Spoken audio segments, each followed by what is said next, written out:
ego uti waba- cyane uti wabati- ndanamukunda cyane uriya mubyeyi kandi wabatirijwe bamwubahe n'ukuri ni kw'Imana. gute wabatirijwe online rero? Oya sinabatijwe online, njye nabatijwe mu isengero ry'iwacu i Burundi, ntabwo nabatijwe muri Grace Room. Wakoze cyane. Gusa iyo ndi mu Rwanda nsengera muri Grace Room. Naho Online nyine ariko. kuri online ntabwo nkunda kujya mu isengero kuko nanjye bijya binsitaza, kuko iyo ngiye gusenga nanjye mera nk'umupagani nk'abandi bose, nkomeza ndeba abantu ngo uriya muntu umeze gukora biriya bintu ngo ari hano kandi mu isengero ugenda ukavugana n'Imana yawe, ntabwo ureba abandi. Urumva? Niyo mpamvu kenshi umva twe tuhita twisengera online cyangwa tukisengera mu mazu tutagenda gusenga ariko ntimunzoze muravuga abakozi b'Imana ngo kwera ngo abantu basengera iwabo ngo kwera ngo kahise kabo ngo mubaburire indero. Ni ukuri ko Imana baba baradufashije cyane. Urakoze cyane. Wowe iri sengero cyangwa iyi minisiteri wasengeragamo kuba yafunzwe wabyakiriye gute? Ndababaye ariko ntacyo nobivuga ko sinzi ico babaho ibwo kirahari. Icyo nzi cyo kirahari. Icyifuzo cyawe. Gusa nyine twababaye. Mwababaye. Urakoze cyane. Jessica wagarutse mu majwi cyane, ndashaka ufata ijambo hanyuma noneho Aimable urafata umuntu tunga pari minota 2 utubwire ukwe comment kuko Sylvia yakomenosheninze tugaruke kwa Maître Abe. Twagiye Jessica, ijambo ni ryawe.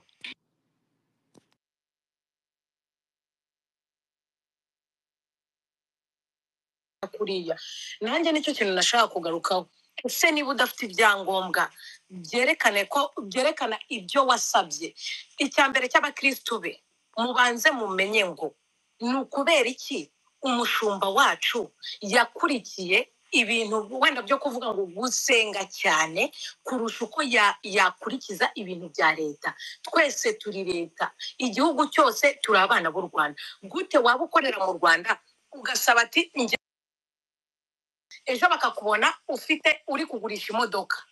Ese uratekereza ko abo bantu bataba bari kureba? Bagomba kuvuga ati uyu muntu asorera inyanya, ariko ubu ngubu ari kujya mu modoka. Ugomba gutanga umusoro w'imodoka, ntabwo uzongera gusora. None kubera iki abo bakozi b'Imana mwemera ko murababaye pe? Turabyumva, abantu bose musengerayo pole sana, murababaye, ariko kubera iki mushobora kumva ko turi kurenganya umushumba wanyu cyangwa umuyobozi wanyu, ngo turi kumuvuga nabi, ngo bajake ngo bavuze gutya, ngo banatasha bavuze gutya? Oya, ni ukubera iki mudashobora kwemera ko muri Grace Room bafite amakosa, ko babeshye leta? Ese umuntu wifata akabeshya leta kuki atabeshya umukristo? Ese muzi indushyi ziri hano hanze? Muzi abantu bababaye hano hanze kubera ko basengewe bagatanga amamiliyoni yabo ntibagere ku byo bashaka? Ese muzi akababaro bafite? Kandi iyo bamaze kugera ku byo bashaka ntibibuka babandi basubije hasi. Twe dufite ibihamya birahari. Nubwo bwose ntavugira ahangaha, hari ibyo umuntu atagomba kuvugira, ariko mubyemere mubyange. Umuntu ubeshya leta nawe ubwawe yakubeshya akagusikaminga. Rwose njye simvuga kuriya mu mama ari umusikama. Gute yabeshya igihugu cy'u Rwanda agakoresha ibyangombwa mu buryo bunyuranye n'amategeko? Urakoze cyane Godfather, njye ntabwo nongera kugaruka kuri ibyo bintu kuko ndi kubabara, ndi no gucumura aba bantu. Ahubwo babakurikirane imisoro bayitange muri leta, kandi natwe ba rubanda rugufi, natwe abakristo dusengera ahantu ariho hose, batubabarire ntibakomeze kutwishyuza. Turabizi ko icya cumi kiba muri Bibiliya, n'ahantu hose icya cumi no gufasha abakene. Sindabona umuntu wahagaze usenga agaragara akavuga ati mbonye uno muntu afite ikibazo mumwubakira inzu. Uzi yibeshye nka buriya Julien avuze ati ni urugero, akavuga ati mwubakira uno muntu niyishoboye, nta hantu afite ajya, ashobora no kuba ari umukozi wo mu rugo cyangwa niwe bavuga ko aba ari hasi cyane kurusha abandi mu kazi ke, kuko umukozi wo mu rugo nawe ahembwa ku kwezi, ariko amafaranga ahembwa ntabwo yatunga wenda umuryango we cyangwa ngo yitunge nawe ubwe. Ntabwo ushobora kumva ngo uwo muntu bamufashe ngo akorera runaka, umukristo runaka, ngo tumwubakire inzu. Nk'uko perezida wacu Paul Kagame avuga ati hagira inka munyarwanda, twubakire umuntu nk'uyu, dukora iki ngiki, duhama. Ese ubundi kuki perezida ari we muntu wenyine uhereza inka abanyarwanda? Ni ukubera ko ari umupasiteri? Kubera iki ari uhereza ibintu byose abanyarwanda bifuza, ari utanga amafaranga ya VUP? Ari kubera iki insengero zitajya zijya muri ibyo bintu? Bazifunge, bazidanangire, kuko twabaye indushyi mu mutima no mu bitekerezo kubera amafaranga duhora dutakaza mu nsengero. Murakoze cyane. ndagushimiye cyane mwabyumvishe wowe ni ukuvuga ngo uhabanye n'ibyo Chucky yavuze uhabanye n'ibyo Sylvie na Imini na Mira avuze. Mira afata umunota umwe hanyuma tugaruke ku itegeko urakoze twihuta. cyane. Mu by'ukuri icyo nshaka gusobanura gatoya abantu batumvise neza, njyewe sinshinja leta y'u Rwanda, komuteri ndavuga RGB. Ese mu gihe Grace Room ijya kwiyandikisha nuko yatanze statu yayigendera Wansobanurira RGB mu magambo arambuye? ni bonne gouvernance board n'ibintu nk'ibyo ngibyo sinjye Komeza. noneho bajya Oya, batanga uretse gato kuko utandukanye RGB na leta. Twagiye Sylvie, RDB ni iki? Yinsobanurire. RGB RGB ni board ya RGB leta ni Rwanda Governance Board, ikigo cy'igihugu gishinzwe imiyoborere, governance, imiyoborere. yego. ntiwongere kugitandukanya na leta kuko ni leta. Ndakomeje wa Komeza. munota wanje kene nawe urangije. Noneho ijya kwiyandikisha yatanze statu yayo igenderwaho, bareba statu. Icyo nje ntinya niki kuko Bibiliya avuga ngo uzi byinshi abazwa byinshi, uzi bike akabazwa bike. Kuko ndagira impungenge kuko uzi aho byabaye mu bindi bihugu, kuranyumva kavuga ati se bano bantu basengeraga muri Grace Room baraja hehe uyu munsi? Niba hari amakosa yakozwe, kuki batavuze ati ikadushiraho amagarde fu ntikabe ministere y'umuntu imeze nk'umufuka wiwe? Rero kavuga ati wari uyoboye ino torero yakoze amakosa, bamusimbuza undi muyobozi kugira ngo barya abakristu bari hariya uko banganaga kose de toutes les façons. Hari abari bafashwe n'iryo torero kuko nabivuze ko amatorero yacu ni centre d'éducation chrétienne, bigisha amahame Aimable ine ni ministere, kuko difference entre ministere na torero. Reka nkubwire rero, hari itorero hakaba n'amadini. Sylvie, reka mbikubwire, hari itorero n'amadini. Izo ministere wumva niyo matorero. Amadini nari Anglikani, Methodiste, EPR, isi yezo na Katoliki niyo madini. Rero matorero ntabwo atandukanye n'izi ministere ya evangelisation.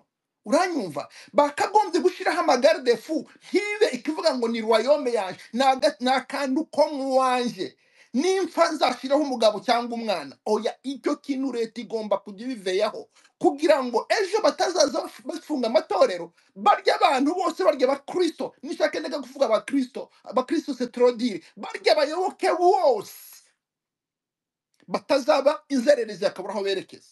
Nicyo kintu nje navuga. Niyo mpamvu navuga ngo yoba yayoborwaga n'umuntu umupastori uzi Imana, ufata n'ibintu mu gaciro.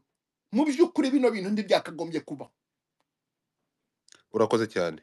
Reka Godfather, twihute. na clarifie Oya, akantu kamwe. yego. En fait, abantu bajya gusengera muri ma ministère, Godfather, ni nka groupe de prière. Abo bantu mu gitondo baba bavuye mu church zabo, aho babarizwa bakagenda. Uriya yari afite abantu babarizwa mu macaca atandukanye, uwo ari we wese ushaka gusenga. Mbese tubyite groupe de prière, ariko kuri eshele nini peut-être yabaye organized. Ni nk'ukuntu wavuga hari cellule zingahe zikagenda zigahura from different churches. Nani Aimable, unayua Goma balikuwa full gospel, unayua Naiwa sana. full gospel haikuwa eglise. vile. Full gospel, moi-même j'étais membre. Ilikuwa sa groupe de prière. Unatoka mu eglise yako munaenda kutananiwa na kusali. Donc Okay. là abantu babyumve. Ariko rero nizo ministere rero mu Rwanda hari amategeko azigenga. Urakoze cyane. Okay. Abe tuzo kugerageza gucunguza ury'umwete ijambo ni ryawe Abe. Tugaruke kuri TikTok twakire mu rubohero cyangwa undi muntu kuri TikTok. Okay. Urakoze cyane Godfather. N'abandi bose bari ahangaha ndabasuhuje. Mbo kuri jewe ndabona ari ibintu nyine bisaba yuko buri wese yabivugaho, ariko nanone buri wese ntabwo ari ibintu byo gukiniraho. Ntabwo ari ibintu byo gukiniraho, nubwo buri wese afite uburenganzira bwo kuvuga, kuko hari n'igihe na RGB nayo ishobora kugira intuza koresha imbaraga nyinshi kubona yuko habaye nyine nk'aho ari terere iri kubaho ku bantu b'iyobokamana kuko eh, mbere na mbere uburenganzira bwo kugira iyo myemerere bugenwa n'itegeko nshinga kuko hari igihe nanone ushobora kugira kwemfosinga amategeko ukaba wagonga itegeko nshinga, ibyo nabyo bibaho, cyangwa se na porosedire y'uko eh, umuntu amenyeshwa aburana. Ubundi RGB yagombye kuba igira uko urwego rubishinzwe, niba hari komisiyo ishinzwe kuenforcinga no gukurikirana ayo matorero n'ibyo bita ministeria, kuko mu itegeko bavuga ministeria, nk'iriya hari ministry. Hanyuma nyine hakabaho iyo procedure. Donc procedure ni nk'uko nabyita, ni nk'intambwe ya mbere, ya kabiri, ya gatatu, noneho revocation ikaza ari ikintu umuntu atashidikanyaho. So muri make rero Julienne yashaka nawe abanyamategeko akapilinga, kuko ntabwo ntekereza yuko ari ibintu byo kuza ngo turaguhagaritse diku. Ugomba no kureba mu minsi nko mu kwezi kwa kane I guess nibwo nabonye bujuje arena. So ni ukuvuga ngo abakriticizinga hano ni nka batatu cyangwa bane baje muri space yawe, ariko ababishyigikiye ni ibihumbi 10, twarabibonye. Bo jewe rero reka nze mvuge agatemonyaje gato kuri Julienne n'umugabo we. Nasengeye iyo 2008 na 2009 kandi nari mushya muri Kigali, ariko njyewe bari abantu nababonye as honest people. Nahasengeye hari Rwirangira Alpha, icyo gihe yagiye muri task muri Kenya. Hari n'abandi bana benshi nahabonye vraiment barangizaga amashuri, twahuriraga tukahasengera. Njyewe nabonye yuko abantu bahasengera rwose nta bintu byinshi bavuze bagize gute. Icyo gihe ntabwo bari popular cyane, ariko ayo mazina yose nababwira abana abenshi bagiye babona amaburse, ama green card, ibiki. Twese wabonaga yuko network. akaze bano wifi. Ahangaha mbere yuko nakira pasiteri Hakimu, Metra Benarangiza, ahangaha baranditse ngo mumbabarire munyumvire uyu muntu ukuntu ambwiye. Uyu nguyu yarambwiye ngo munyumve, urukumva, ku bijyanye n'amafaranga yinjijwe n'ayasohotse muri Grace Room. Uyu nguyu yagize ngo wani ufunguye mic, Jack ifunga mic yawe. Uyu nguyu mureke mwumve, uyu yaravuze ngo muri 2024 Grace Room binjije plus 5 million, basohora 1.1 billion. Ibi ngibi ntabwo mbashije gusobanukirwa. Reka twihute nakire umuntu bita Metra bataragaruka. Pastor Osoki mubona sifiwe sana.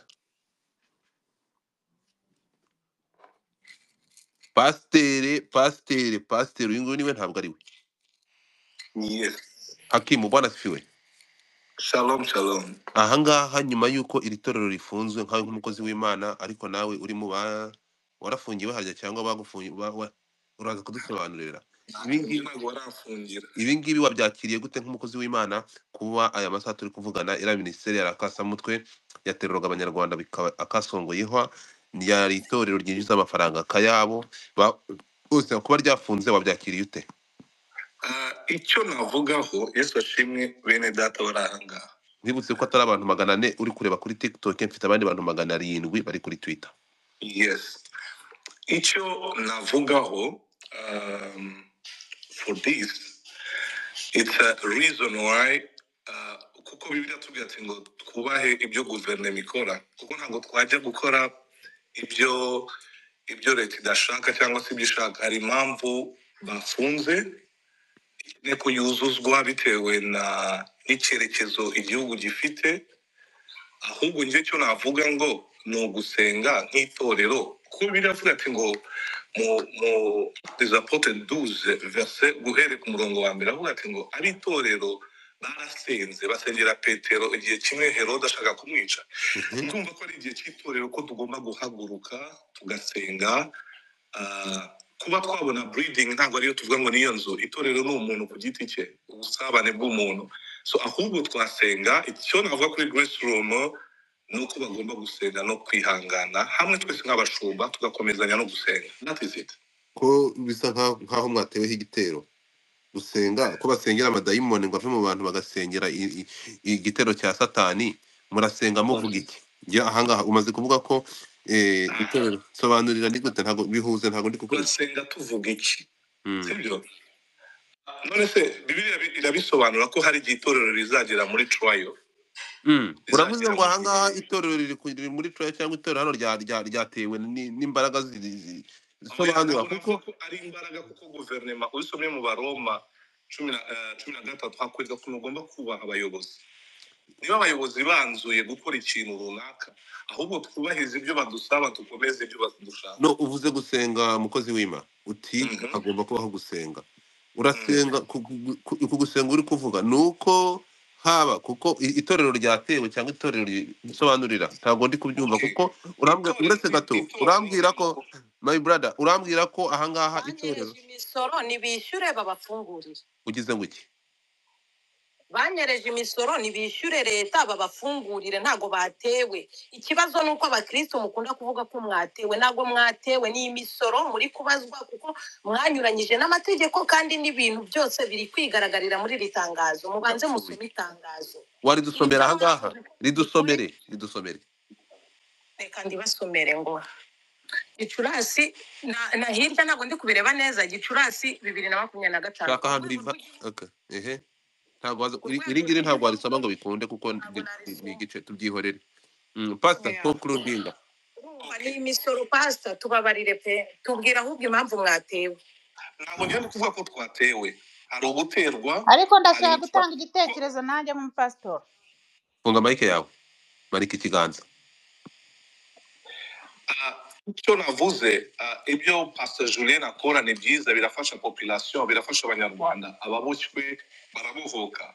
Icyo navugaga ngo akenshi ntabwo turwanwa nk'itorero nk'abashumba cyangwa se nk'abantu basenga, ntabwo turwanwa n'ibifatika by'umubiri, ahubwo nk'uko nabivuze ngo niba hari icyo guverinoma ibasaba gikwiriye gukorwa, cyakorwa, umurimo w'Imana ugakora. That is my point. Ahubwo itorero twebwe, let we pray to be in the intercession of that. Ahangaha ni igihe satani yateye itorero, ariko ntabwo azarishobora for that, kuko itorero ni umuntu ku giti cye, c'est pas la breeding aho bagiye gusengera. Uretse gato, kuba satani yarateye itorero ubihuza gute? Uravuze ngo amasaha nsobanurira, ntabwo ahangaha hari ukuntu ukoresha amagambo ariko bikancanga. Uti hari igihe satani yateye itorero ryatewe. Urareba itorero ni umuntu ku giti cye. Iyo tudakora ibintu biri right, you get? Yego. Iyo tudakora ibintu biri right, guverinoma ikiri hari gukora ni umubyeyi kugira dukebura, kugira ngo dukore ibintu biri right. Nkanjye ku rusengero iwanjye siko biri. Yego. Badusabye ibyo tugomba gukora, twarabikoze, turarindiriye. So guverinoma ni umubyeyi, nk'uko ijambo ry'Imana tubwira ati ngo mwubahe abayobozi banyu. Niba abayobozi bavuze ati let correct this, let we do that, nta kindi kintu dushobora kuba twavuga cyarenga for that issue for the government. Niba guverinoma yasabye Grace Room, umukozi w'Imana Pastor Julien Kabanda kandi ati mukeneye gukora ibi, niba ari imisoro nk'uko uyu mudamu arimo kubivuga, they are doing on that. Nta kindi kintu numva ko nk'abakozi b'Imana twakora, ikindi ni ugusenga no kwizera Imana, kuko niyo yatangiye umurimo, nayo izawusoza. Urakoze cyane, ndagushimiye. Silvio, hari ikintu wongeraho gatoya kugira ngo abakomeze? Nagarutse nawe. Actually, Silvio yaragiye kongera akantu gato. nari nasomye nabi kubera kare itangazo nabonye ni ry'ikinyarwanda, kireka umuntu w'umuloya gusa, aho ruzingiye naha iyi phrase imwe: Grace Room has been engaging in prayer related activities that are inconsistent with its stated mission as an interdenomination ministry. Ni bya bindi nababwiye, yari ministry, yari groupe de prière, ntiyari urusengero, niba navuga ntiyari eglise. Interdenomination ni hahandi abantu batandukanye bavuye mu matorero yabo baza just for prayer. Mwumve ni ukuvuga ikibazo n'uri kuvuga imisoro, ntitunabeshere na Julienne ibintu abantu batabizi, abantu bajye bavuga ibintu bazi. Itangazo riri clear ko umuntu yakoraga inshingano za itorero kandi ari ministry. So naho ngaho ahubwo abe ugende mu itegeko rya RGB rya faith based organization, urebe ministry ishinzwe gukora iki, church ikora iki. Ni ukuvuga bref hanga Julienne yagiye mu nshingano z'ikigo adafitiye ububasha, niba navuga utyo. So ibintu byo kuza abantu kuvuga yibye iby'imisoro n'ibiki muri kubivana he ko ari nta investigation yindi yari yasohoka ko ibintu biri clear hano. Julienne yari afite ministry, ni nk'ukuntu Mignone afite bibiri, afite ministry akagira n'itorero. ndagushimiye cyane Speculation. Mhm. Okay, nagarutse Godfather. Okay, go ahead. Ngo sinzi manda navuye ku murongo ndi kubabwira nge témoignage hagati ya 2008 2009 na 2012, yes, na 2010 nasengeyeho nk'imyaka nk'ibiri cyangwa itatu. Ariko icyo gihe nari umuntu ukishakisha. Hari igihe ugira ama meditation wibaza ubuzima ukanasenga ukagira gute. Icyo gihe nanabatijwe buriya na Pastor Kabanda, umugabo wa Julienne, buriya ni abantu tuziranye. Hanyuma navugaga nyine kuri integrity yabo, ngewe mbazi nk'inyangamugayo iriya couple y'umugabo n'umugore. Icyo ni ku buzima bwabo, ntabwo nabitambukaho, ntabavuze ngo mbavuge neza nk'umuntu bazi. Icyo ni icya mbere. Icya kabiri rero turaza kureba mu mategeko. Icya gatatu, ngewe nk'umunyamategeko nanone ndi buvuge nti iyi enforcement hari igihe ishobora guhinduka nka terere ku ma eglise, aribyo biri gutuma abantu bavuga ngo abanyamadini basenge, cyangwa se aho gusenga be kuba nanone abantu bavuga ngo barakorera ubuzima bwabo cyangwa n'inshingano zabo babizishyire mu masengesho. No, sometimes gusenga ntabwo bivuze gukora. Niba ari bisaba ngo ibingibi bishyire mu bikorwa hanyuma ukomeze imirimo yawe, yes, ugomba nyine kuba responsible inshingano no kubahiriza amategeko. Ariko ahangaha hari amabwiriza yasinywe n'umuyobozi wa RGB uriya Mrs Picard. Mu ngingo ya 17 niho bavuga bati ku bijyanye kugenzura amafaranga no kubuza amafaranga kunyura mu buryo bw'intoki, bakaba bayanyuza mu momo n'ahandi, kugira ngo hazabeho kugenzura ayo binjije, ayo bakoresheje.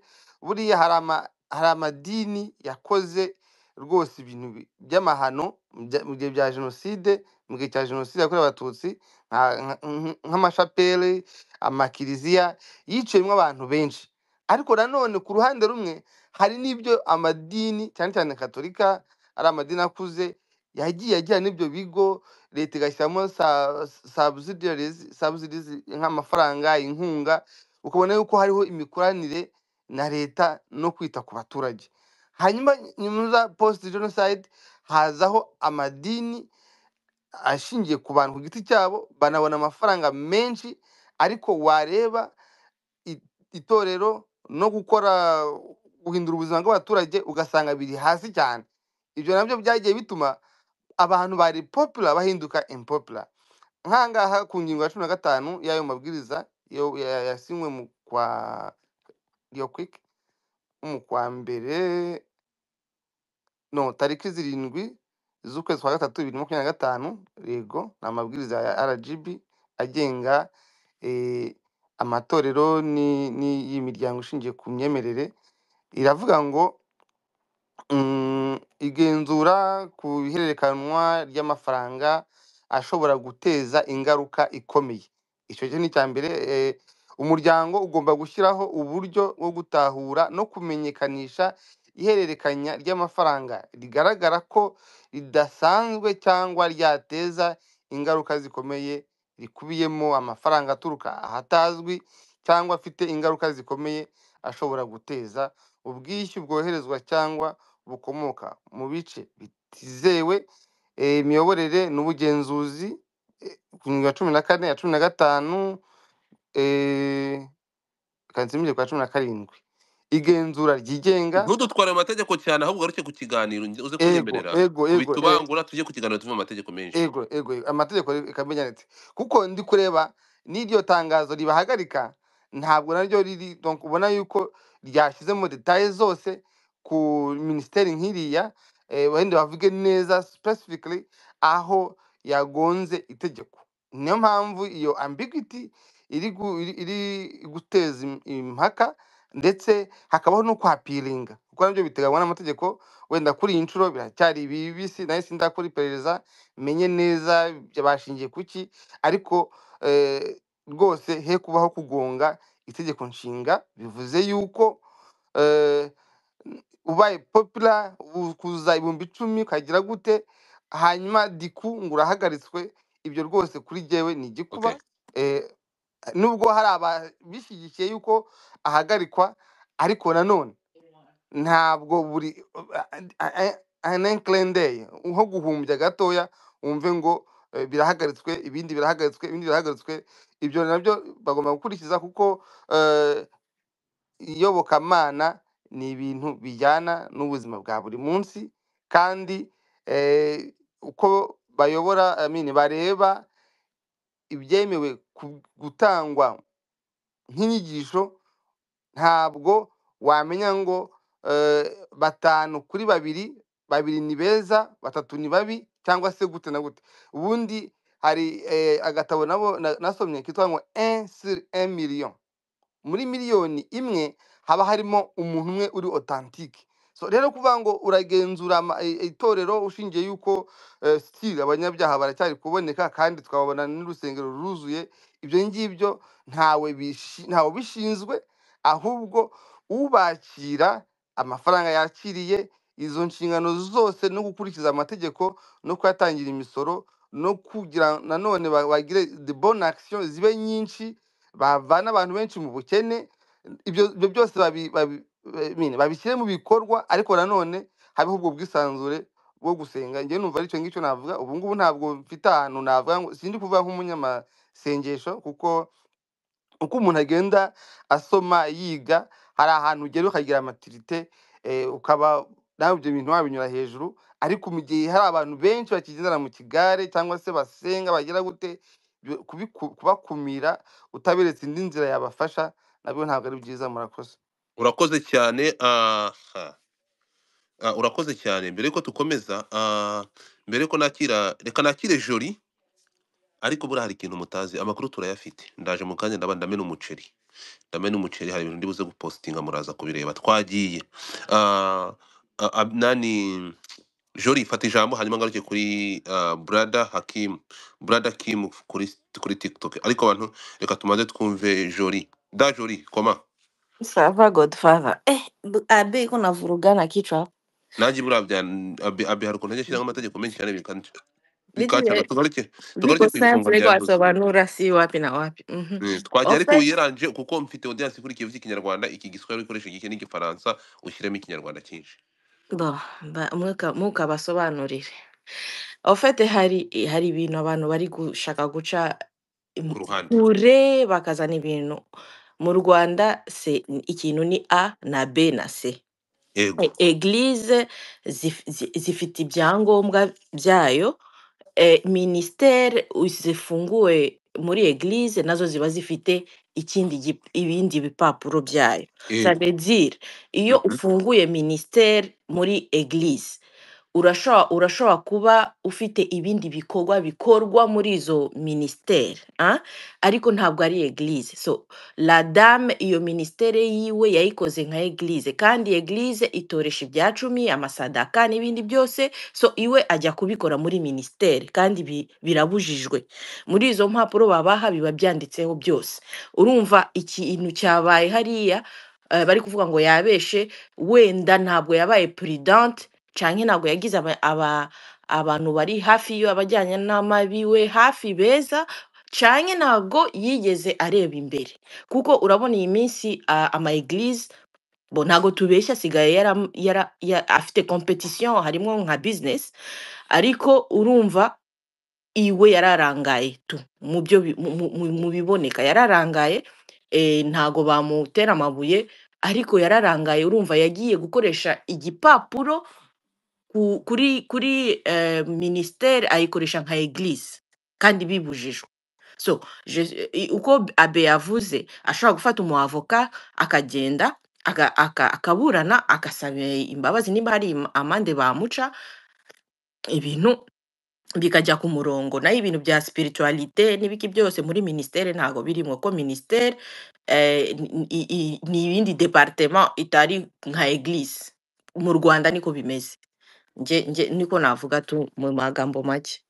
urakoze cyane mu kanya ngiye kumena umuceri hari ibintu ngiye gushyira hanze ku byerekeranye n'impamvu nyamukuru y'igihombo gikabije cyabaye muri iri torero ni ukuvuga ngo ibi bintu n'izi minisiteri my friend ni business kurusha uburyo ni business kurusha uko baba abakozi b'Imana cyangwa uko babikora mu kanya ndaje mena umuceri ndaje nshyira ibintu hanze reka twakire brother Kim shalom bwana sifiwe sana Amen. egera telefone kuko ukurikiwe n'abantu bari kuri Twitter kandi bisaba kugira ngo uzamure ijwi gato Ntabwo ndi bujye mu mategeko ndajya mu bintu by'abizera. yego Ntekereza ko uyu mumama hari ikintu avuze cy'itorero, gutandukanya itorero no gutandukanya minisitiri. yego Ibikorwa bya minisitiri ntabwo bikorwa mu itorero mu rusengero nako mu idini kuko amategeko agenga minisitiri n'amategeko agenga itorero ni ibintu bibiri bitandukanye. Rero Grace Room ishobora kuba yakoraga ibintu by'idini rikora ibikorerwa mu idini bigakorerwa muri minisitiri kandi atari ko byagombye kuba bikora nibwo itegeko rivuga mu Rwanda ndetse n'ahandi. Rero ntekereza ko bakujuje ibyo basabwa. Hari ibintu bibiri tekereza ntabwo ndi bujye kureba amateka. Muri 1964 habayeho gufunga amatorero menshi muri Leta Zunze Ubumwe za Amerika, mu Bwongereza no muri Canada. Impamvu byabayeho ni iki? Nuko habayeho kwivanga kw'ibintu. Rimwe na rimwe abaturage amafaranga bagakoreye bayashyira muri leta ndetse n'ahandi bakayashyira mu ma ministry ndetse n'amatorero kubera ubwinshi bwayo leta ibura uko ikontorora abo bantu ndetse n'uko ikontorora iby'amatorero yabo. Ndatekereza ko rero mu Rwanda ntabwo mbizi neza ariko twakagombye kuba nibura kuvuga cyane ahubwo tugakurikiza iby'amategeko asabwa. Rimwe na rimwe tukubaha amategeko twamara kubaha amategeko ibindi byose bizaza bikurikizwa nk'uko abantu bubashye amategeko. Ayo ndabizi neza ko minisitiri n'idini biratandukanye ariko mu Rwanda abantu benshi bakoresheje minisitiri nk'itorero. Niyo mpamvu babuze gikurikirana bakabura. Urugero, umuntu akagura ikibanza cy'itorero then akakiyandikaho ku izina kandi ari minisitiri. Rero ugasanga hagati aho ngaho nyuma yaho hari abatumvikanye. Atekereza ko hari abatumvikanye mu mikorere hagati y'abantu bamwe bakorana, then hakabamo kuregana rero za manza zagera muri RGB bagahitamo kubahagarika bitewe n'ibyo bintu byajemo byo kutumvikana ku byo bakoraga hamwe bose. Imana ivuga umuco wakoze.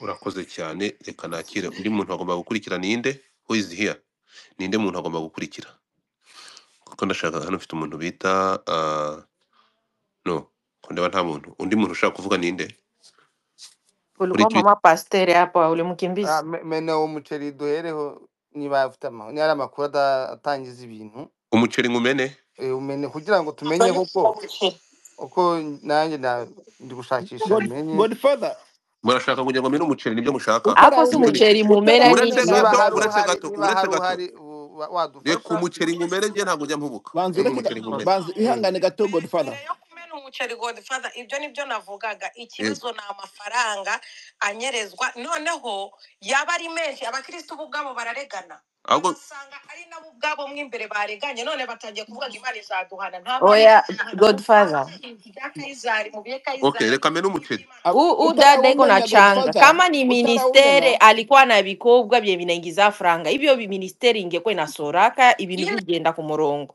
so ntabwo ari ukuvuga kama yabikoze iwe okay yabijyanye mu sitatangaje nzira za kusikia kama eglise kanisa alibibeba mu njia ya eglise ndio maana hakusoraka uko bigomba kugenda so akabifasa gisi ni eglise et pourtant ni ministère sa yo beka arena yenye aliazaka na kama balingiaka for free misi yo wala balingiaka kufranga ça veut dire kuko franga zenye anapashwa lipa vile vyote sasa ifanana na benye kanisa sadaka na ile masadaka kuko basi sadaka haitikiwi mu ministère sadaka na vitu vyote havitikiwi ministère haiko eglise Mie vraiment depuis niliajire mimi sikuwa najua ile, nilikuwa najua kama ni eglise yenyewe inajulikana, kama ni ni ministeri ministère ni business mon cher ni ma business nikomeza kama kutubwira nimba n'aho barya hantu abantu bafite musengerayo aho ntabwo basengera, bariya bahasengeraga bafite amatorero turi kuvuga ngo basengeramo, ifite nta kibazo ikintu jewe numva gifite kabisa. eglise cyangwa ikaba ari ikindi kintu wowe ukajya gukora igihabanye na leta nibagende bababwire ukuntu ibintu bigomba kugenda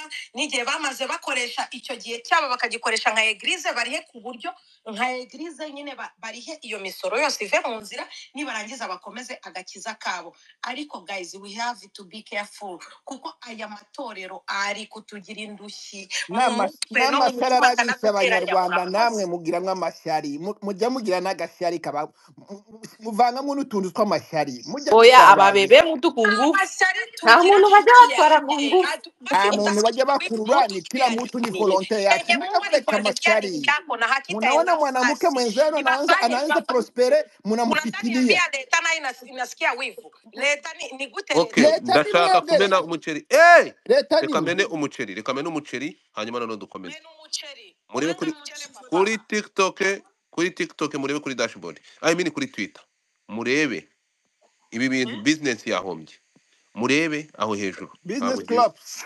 muretse gato business yahombye abanyarwanda bakoramo business ngo muri kujya gusenga ha mucekinge uretse gato njyewe mba nagiye ngacengera akajya kureba impamvu byifashe bite niyo mpamvu ishobora guhomba mucekinge kuri dashboard mucekinge kuri dashboard mubonye iki Iraza baba.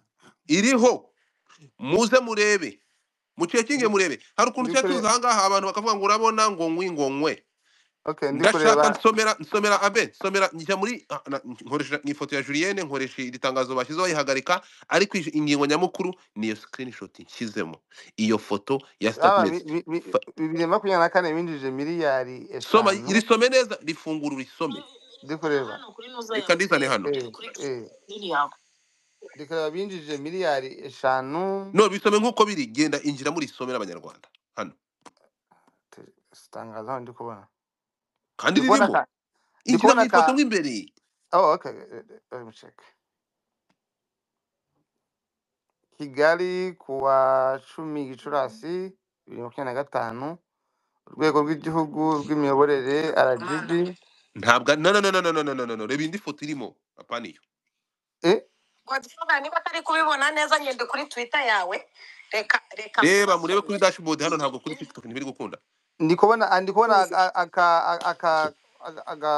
akantu k'aka Excel karimo zamuka amafaranga ego gasome yego kinjiremo ugatature niho ruzingiye niyo ndi kubona harimo statement of income and expenditures umwaka yes wa 2024 Grace Room Minister niyo uri gusoma ni ministry yego yego twagiye ndi kubona yuko binjije miliyari ntabwo biza gukunda okay iyo ndi gutanga amakuru hano yabivuga uko ubibona njyewe ntabwo ndi fata kubireba iyo neza screenshot uyisomere abanyarwanda kuko yanditse rero washyizeho okay washyizeho Julien ihi ushyiraho n'akandi aka screenshot ka ako ga Excel screenshot gakandemo rero ubwo kari kuza ntabwo hari gutanga amakuru yose ndapfuye hari seriously reba ako ga screenshot kanze nkagusomere reba gasomero ngaka baravuga ngo Grace Room Minister sibyo financial statement for the Nashaka year gusomera. uretse Avuga ngo Grace Room Ministries financial statement for the year ended 31 December 2024.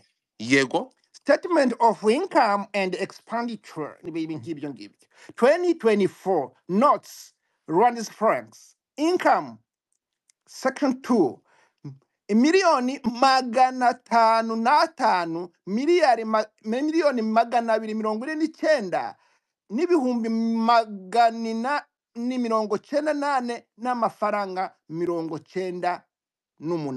niho rukomeza. Iya kabiri miliyari niyo ngiyo. Program cost Yes, mureke mwumve mutega amatwi Godfather ndababwira ntimukajye muza hano muhubuka. Soma twagiye. rero depense yabo bakoresha cost zabo miliyari 1,123 ibihumbi 869 n'amashiringi 695 n'amasense 91. Mukorere ikote retweet n'abandi mushyiremo comment. oya Deficit. umva Aimable binjije izi ni miliyari 5 na miliyoni 5 na ibihumbi 249 ntiwasomye neza hari muri minus hariho minus imbere yabo harimo yego ndiwa minus. tubanza turebe income ayinjiye hanyuma arebe ayo bakoresheje hinjiye 505,249,894. okay noneho uzabara muri miliyari hasohoka 1 miliyari. okay 1 miliyari. 1,123,695. Mwumva ko kayabo. noneho ikinyuranyo abajya rero muri minus ya gukoma mwabibonye. Ubu ngubu mutangiye gusobanukirwa ikibazo hano kiri.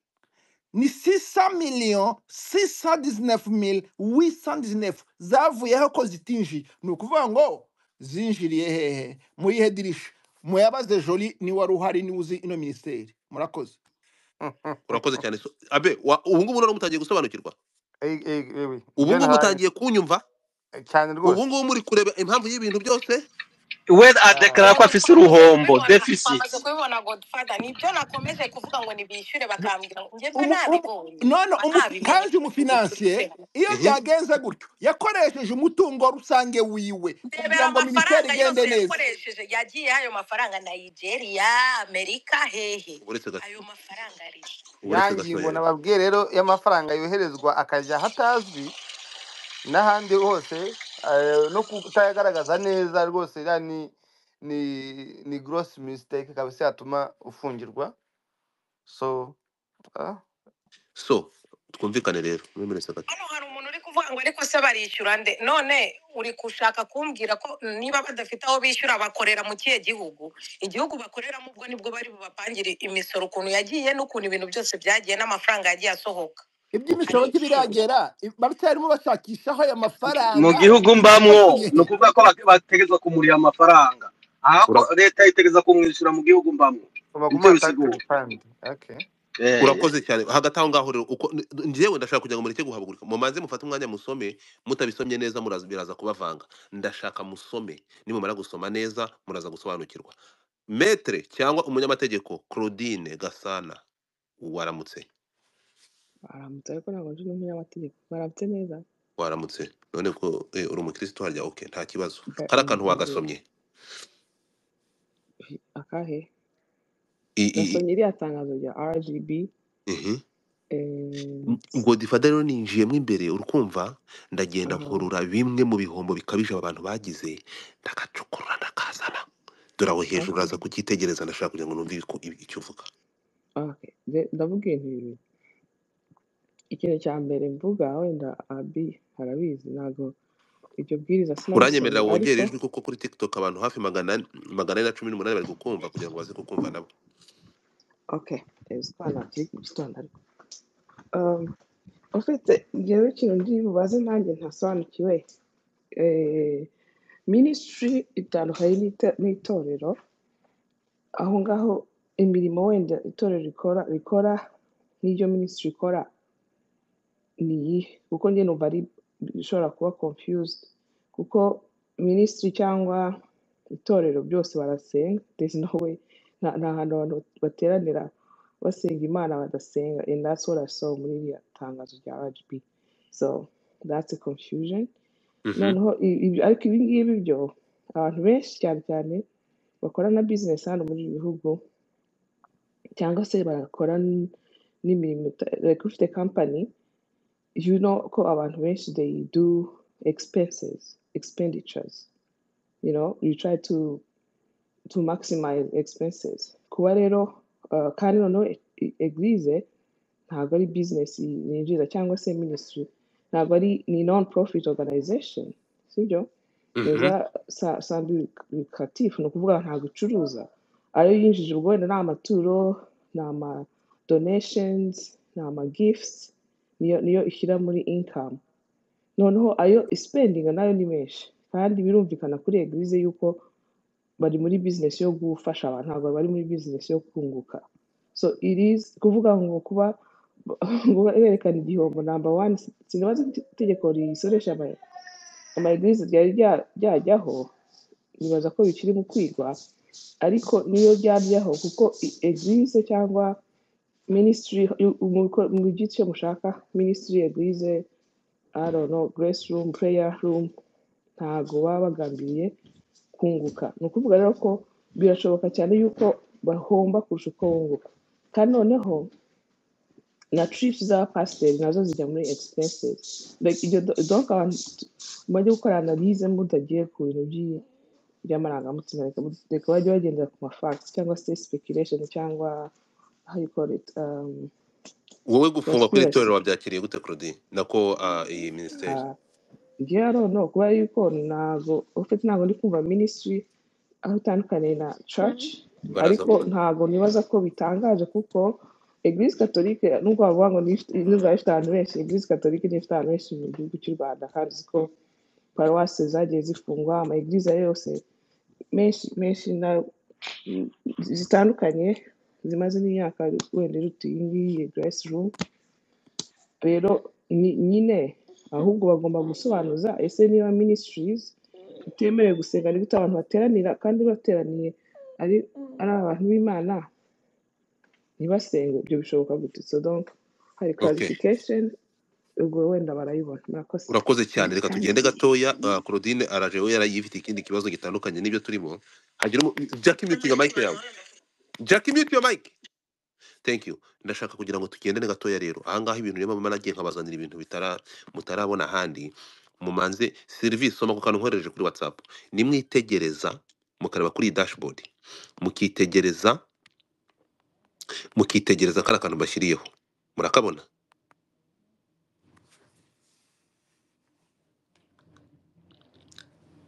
Iyi ministeri cyangwa iyi company yagiye mu gihombo.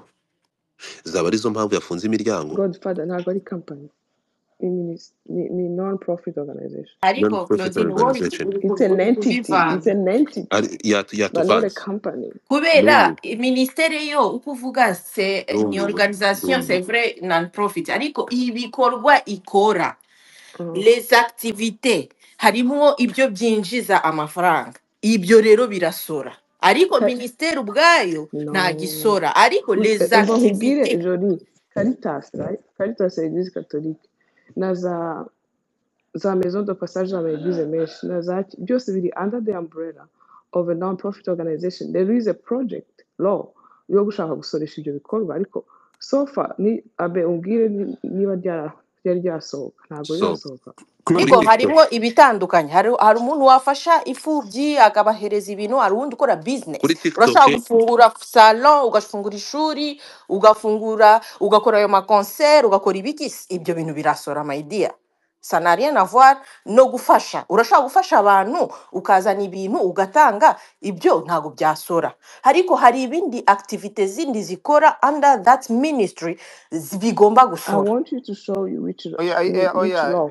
Jolie na Claudine, ni ukuvuga ngo audit irakorwa every year, kandi buri church cyangwa se any based organization igomba kugaragaza plan d'activité za buri mwaka uko bilan bazakora. bayita bilan muri finance.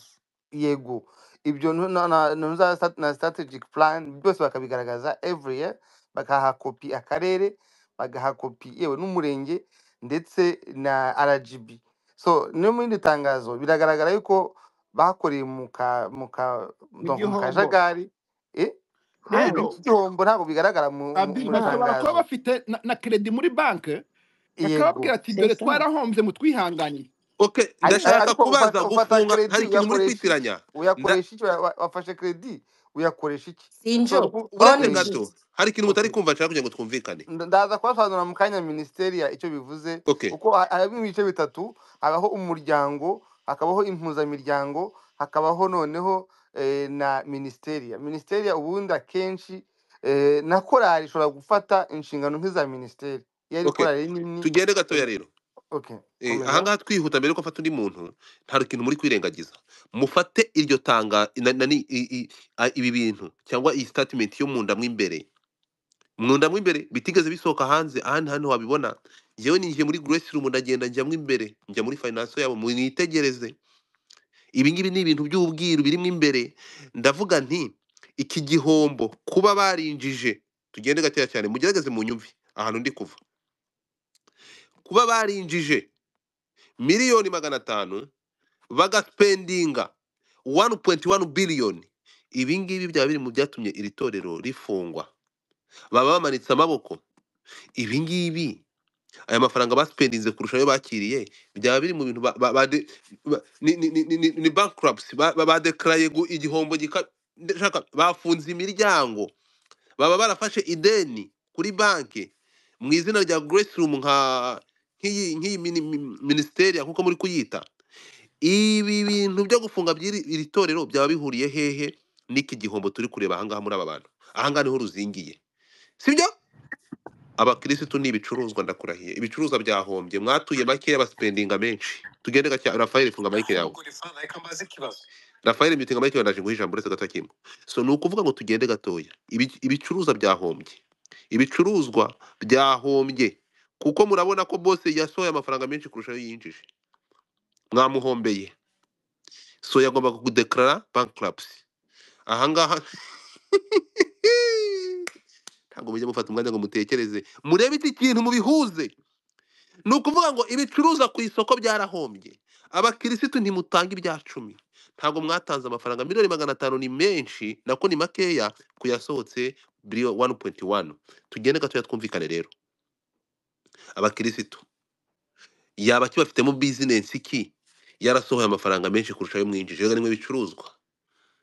Tugende gatoya rero. Ahangaha nundi kubabwira ngo tuze kureba impamvu nyamukuru iri teroro ryafunzwe mbere ko mu byegeka kuri leta. Ahangaha ni igitekerezo ndibyo ndi kwibaza mu bwenge bwanjye buke. Reka mfate umuntu bita Pasiteri, okay, Brother Kim, basi icyo kibazo dufate Rafael, hanyuma ngaruke kuri TikTok. Tugenda tubalansinga.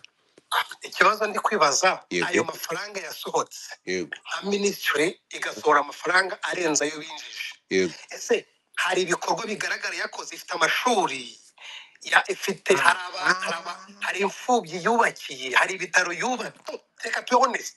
Yego. Yinjije amafaranga isohora menshi kurusha ministry. Ese iyo ministry hari ahandi hantu yakoze ibiterane hanze y'ibihugu? Kubera ministry yubaka ubwami bw'Imana. Ese ubwami bw'Imana bwubatswe hanze ni bungahe? Ni igiki cyakozwe kugira ngo, reka tube honest, Yesu ntiyasize itorero, yasize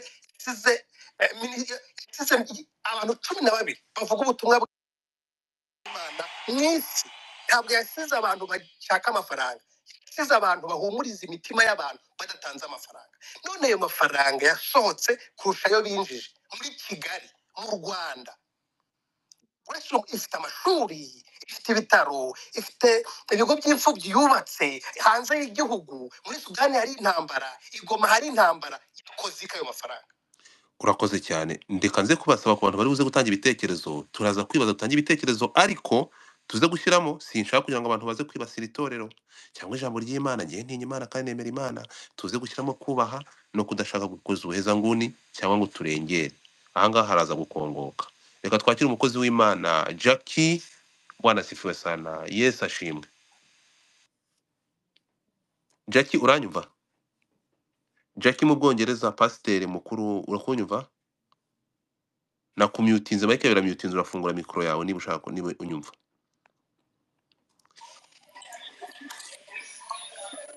Yesu ashimwe. Yesu ashimwe. Ahantu harasakuza, ushobora gushaka ahantu hatuje kuko ukikiranwa n'abantu benshi. Ya, muranyumva ubu haracyasakuza? We aho turakumva ingeri. Ya, ndabashohoje mwese muri bunyihanganire. Uhe undi muntu agira icyo avuga, Okay, nje sawa. kuvuga nyuma kuko Okay, thank you.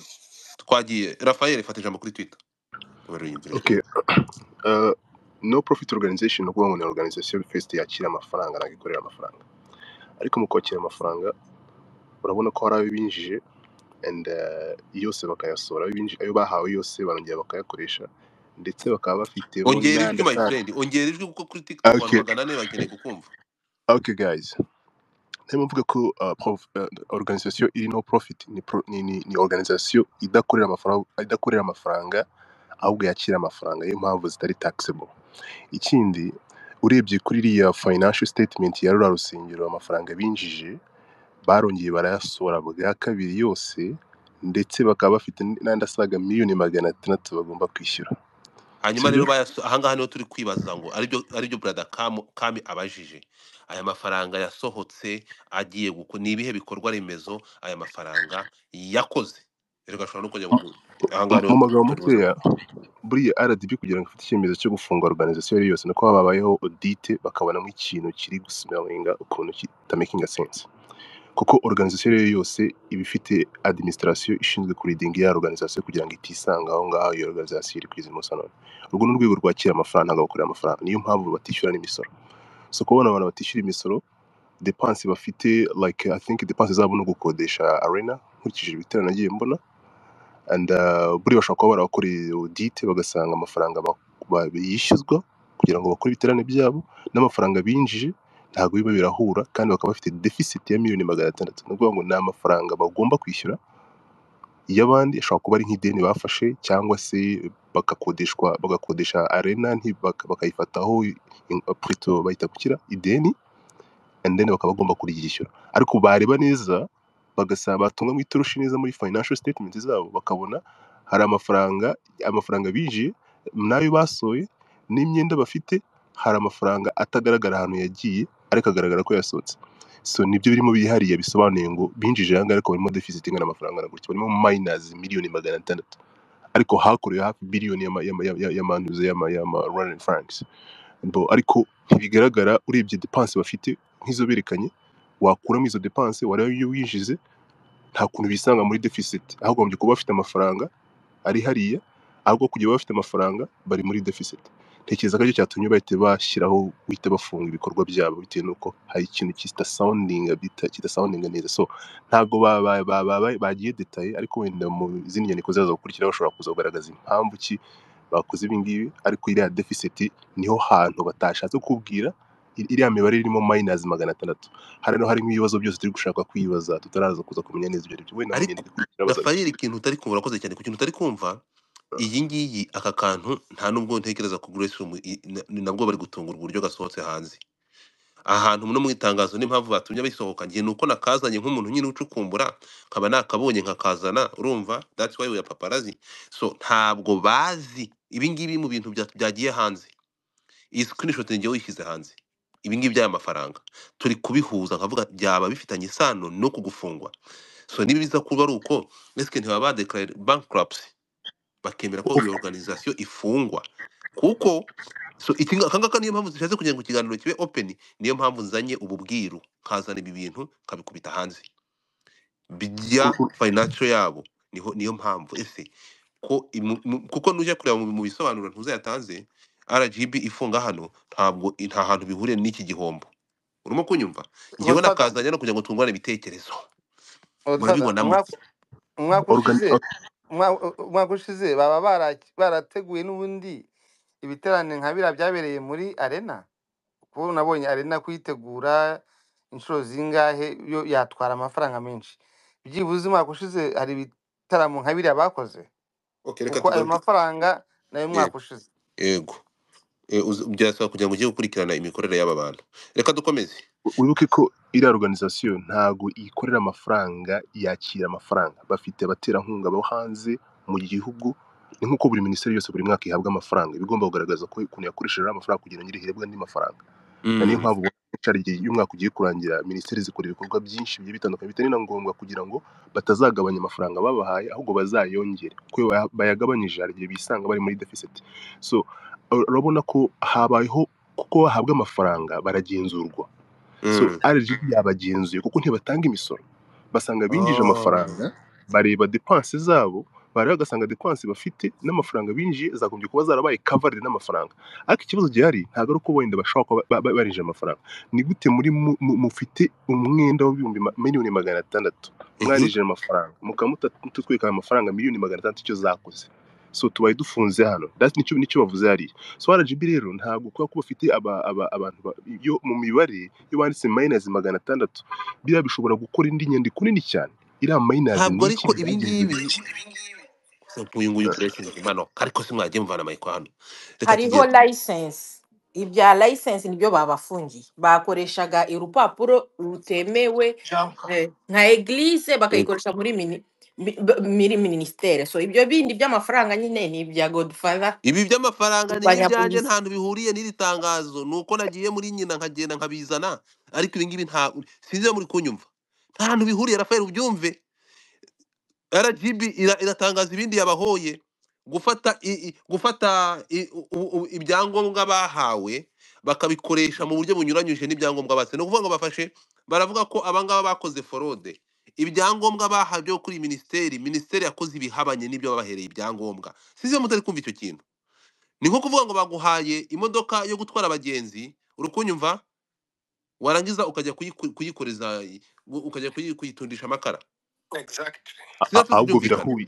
birahuye cyane. Niba se akazi nkwereke urusengero rwawe, urusengero hari amafaranga, urusengero rwose rufite urusengero, niba rwinjiza amafaranga na kuriya, icyo gihe ugomba guhindura license, ugakoresha license igaragaza ko twebwe dufite fund zisaga hafi billion y'amanyarwanda twinjiza muri buri mwaka. Hanyuma rero ngiye wahangana icyo ndi kwibaza, ntabwo uzakoresha lisansi nk'iyo ntuza urusengero rwa ADEPR ruri hariya Nyabugogo rukoresha rugiyemo abantu 400 buri kwezi, bafite ntuza ya miliyoni 200 gusa mu mwaka.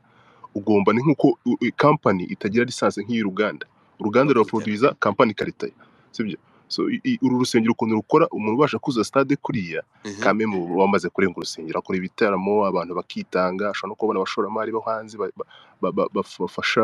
bafasha biriya biterane byo gukora kugenda kuriya. Kandi mwibuke ko rura n'urwego rufasha government kuyoboka kugira ngo habe imiyoborere myiza. Ntabwo guverinoma ishobora kugenda yaranga ititeri toroshi neza ibwira abaturage he ngibi byo dusanze mwanga. No, rura n'undi rwego narwo rufasha guverinoma imiyoborere myiza. urakoze cyane. Reka twihute. Ni segonda rimwe gusa, akantu konyine. Hari definition itangwa na RGB kuri ministeri. Ministeri it's a group of people affiliated to an organization that carries out development oriented activities. Ni ukuvuga ngo ministeria ni itsinda ry'abantu rishingiye cyangwa se riri munsi y'itorero cyangwa umuryango, ariko iryo tsinda rikaba rifite imirimo ishobora y'iterambere, development activities. So koko nayo maze kubona ko habeho conflict of interest ya ministeri ya Grace Room, kuko ibarizwa I think muri church yitwa Jubilee Revival Assembly. So rero nabo nuvuga ngo umwana yabaye munini cyane aruta se, kuko nk'ibiriya biterane byo muri arena byagombye kuba byari bibarizwa muri Jubilee Revival Assembly aho kuba Grace Room, kuko no guhuza izo interdomination, abo bantu bose b'abakristo bakazamo hariya n'abandi ba pasiteri babo nabo batera icyo kibazo. Aha niho hakurikiyeho rero amafaranga. Rero numva leta ahangaha rwose ku ruhande rwanjye sinzi uko wavuga ngo wenda umutwe ngo ese gufungwa kwayo abantu babivugaho iki, ariko nkoze nanjye izo comparison n'amategeko n'iki byose ya leta ahangaha rwose yarebye kure. Urakoze cyane. Reka twihute. Lionel, hanyuma dufate Kabango twihuta. uva uyu muntu aje kuvuga avuze neza kabisa, ariko icyo ashaka kuvuga ni kimwe. Uva dutandukanye ibintu kandi tugume tuve ku bintu by'amafaranga. Amafaranga yinjiye muri eglise iraba abantu ba eglise, dushaka kuvanga ibintu no ngo iki kwinjira eglise ngo mubira abantu bayikwize kubwiriza gutfada tugende buhoro tugende buhoro. yego Urabyumva? Kandi hano minisiteri nigeze ivuga ngo yabugariye ngo kuri ibintu by'amafaranga. Icyo ni ikintu kimwe. Urabyumva? Amafaranga kumene yinjira urusengero rurafise kumene yinjiza amafaranga. Uravyumva? Rufise no kumene ya depense. Nta hantu tugiye kubaza ngo amafaranga ngo agiye hehe ngo yasose he. Ndiko nivona ko aravuga ngo amafaranga ngo bayatwaye ngo cyangwa bagiye kubakira iki. Sasa kuvuga gusa akantu gato kuri ivyo. Eglise irashobora kugira igiterano na kiriya cabaye ikarihira abantu baza kwiraba kandi igahomba. Uravyumva? Kubera uwo mugambi yawo si ukuronka gusa amafaranga niyo gukora ibikorwa nka biriya bakoze. Ariko sasa tugaruke kuri ibi bariko baravuga hano, sivyo? Nibugaye kuri amafaranga, nibugaye ko banyuruje amafaranga, ntabyo babagirije. Icyo njyewe numva nicyo uyu muntu yaje kuvuga ubu nyene. Uravyumva? Peut-être ijya restroom, amategeko yabo yari ibintu gusa byo guhura ahantu bashobora kuganira, bashobora gukora ibindi bintu. Uravye ibintu byabaye, uravye kiya gitaramo cyabaye haje abantu bangana, amajaruzi menshi yavyuse, ibiki n'ibintu byinshi cyane. So barasenze. Uravyumva? Peut-être gusa cyabaye ni kimwe jeje niyo vi. Nuko bishobora gusa byarengeye hariye uruhusha rwo gukora. Amen. Byabaye nk'urusengero ibyo bakoze hari bikorerwa byose mu rusengero. Uravyumva? Kandi ntago yari organisation yo kubikora ibintu nka biriya. Kuri icyo cyonyine gusa kora barengeje aho gato. Ariko bimenye ikintu kimwe, mu Rwanda n'ahantu hose mu isi ahantu hari abakristo kenshi n'ibintu byose by'abakristo no gukazi akazi no mu leta iravuga ko ifo gutandukanya akazi n'ibintu by'amasengero. Uravyumva? Ariko urabe ari akazi kano b'abakristo usanga kenshi banasenga imbere batangura akazi bagira ibiki, birashobora kwitiriga ukundi kandi mugahano. Ariko nuko bimeze mu bintu by'abakristo. So ahantu bahuriye barashobora kuririmba, hari ari kuramya gusa no gukora ibiki, ariko baravuze ubutumwa, barerekanya abantu, baratumiye abantu. Uravyumva? So kuyo mpamvu yonyene kandi si ukuvuga ngo barengeye ngo cyangwa bakoresheje ngo ibipapuro ngo bitari vyo cyangwa ibiki. Oya. Ni nka kujya baguha uruhusha rwo gutwara umuduga abantu 5 ukarenzaho umuntu umwe. Okay, so ibi ngibi njyewe ngo dufate ikibazo ndi kwibaza. Urakoze cyane Lionel. Mbere ko dufata akabango, ibi ngibi ntabwo navuze nti baba badeclare bankrupt bakabikoresha muri ubu buryo nyuma y'iki gihombo gikabije. Ni ikibazo ndi kwibaza, muraza kumwe niba nta hantu bihuriye, ariko itangazo rya RGB rirabigaragaza.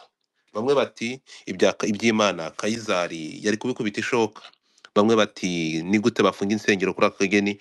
Noneho uwo bita Kemeneke waranditse ngo none mbere ko bafunga uru rusengero cyangwa mbere bako bafungira uyu muntu babanje gutekerezaho izi ntama zari zimukurikiye cyangwa aho abantu bamuyobokaga bari bwerekeze se bararagiwe basengere wabo mu rugo. Ibyo ngibyo bite byanyu. Kabango uranyumva? Ndakumva. Ntago ari Kabango ni Kabego. Kabego, sorry. Murakoze kumva ijambo. Ngewe ikintu nashaka kuvuga cyane cyane abantu bakunda kwirengagiza ni ibintu bya social corporate responsibility. Urabona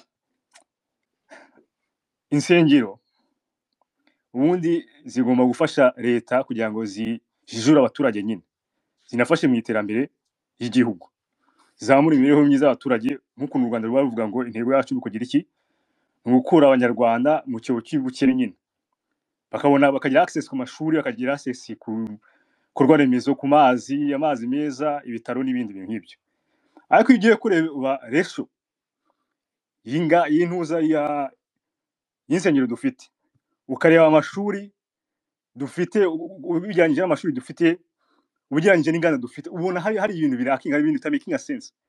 Ubona ko ari business, njye mbifata nka business. Munyihanganire, nanjye ndi umukristo ndasenga, ariko hari ukuntu ubona abantu twararengereye tubifata business yo gukinisha ahubwo abantu.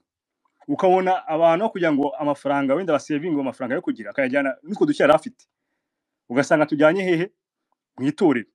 Itorero nta nubwo rifata aya mafaranga ngo rikore back basi ryubuka amashuri aho wa mukristu umwana azajya kwigira akigira ubuntu nk'umusaruro nyine akomora nka benefits yakaba yabona muri iyo church, ukabona ahubwo biri reverse ni ukuhora mikamura umwana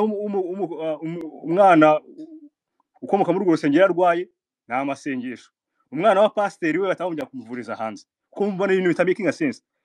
Rero ndabona leta irimo irashaka kugira ko habamo Subiramo akantu nkumve neza. Uravuze ngo umwana wo muri iryo torero nyine yarwaye cyangwa se umugore atwite baramusengera ukajya kubona ngo tumugeneye inkunga y'amasengesho, ariko umwana wa pasiteri cyangwa umugore wa pasiteri yagiye kugira usanga yagiye kubyarira hanze muri Amerika yagize gute, ntabwo bihuta kuvuga ngo nabo bamusengera mu masengesho. So icyo kintu rero cyo ubona kirakinga nyine harimo hypocrisy aho ngaho. So rero abantu rero iyo utangiye kuvuga uko kuri abantu bo batangiye kuvuga ngo batangiye gutagetinga religious, nyine bashaka gukoresha religion nk'Imana, bagashaka gutinyisha abantu Imana, kandi Imana yo ntabwo ishaka ko abantu bayitinya, ahubwo insengero zakadufashije kugira ngo twiyunge neza n'Imana tugire n'ubuzima bwiza. Nose rero utongeye wambwira ngo ntuza yinjiza tubwe wenda billioni zingahe, billioni imwe, urwo rusengero muri uwo mudugudu ahantu ruri aho harimo abana bangahe batajya kwiga, harimo abantu barwaje bwaki muri urwo rusengero, hari abantu badafite access ku mazi batagifite iki, ukambwira ngo urwo rusengero rugamije iki muri iyo gahunda. ahubwo pasiteri akabwira abakristo ngo bamugurire Range Rover, urumva ko hari ibintu ntajya numva ugenda n'amaguru ku rusengero. hari ibintu twagize twafashe muri mediocrity turayinomarizing, urumva bivuze ngo arimo ararwanya Imana. Hari ibintu utajya wumva nyine ubona pasiteri afite agaciro, ashaka kugira agaciro cyane cyangwa se padiri kurusha Imana ubwayo cyangwa kurusha Yesu. Nimba ntizinjye mu magambo icyo nashaka kuvuga, urabona nko muri iyo ntuza muri no ntuza income statement nyine ya runo rusengero nyine ntago batwereka, urabona ntago harimo wenda ngo barabataxinze, ntago berekana kuntu buryo bakoresha amafaranga. Umuntu ashaka gukoresha amafaranga muri personal gain ye cyangwa se muri ntuza ye. Therefore hari ukuntu aba accountant bajya bakora, hari ibintu bajya bakora kugira ngo wenda bagire amafaranga ba rating off, bandike amafaranga, bandavalue amafaranga bakoresheje cyangwa bandike amafaranga make kugira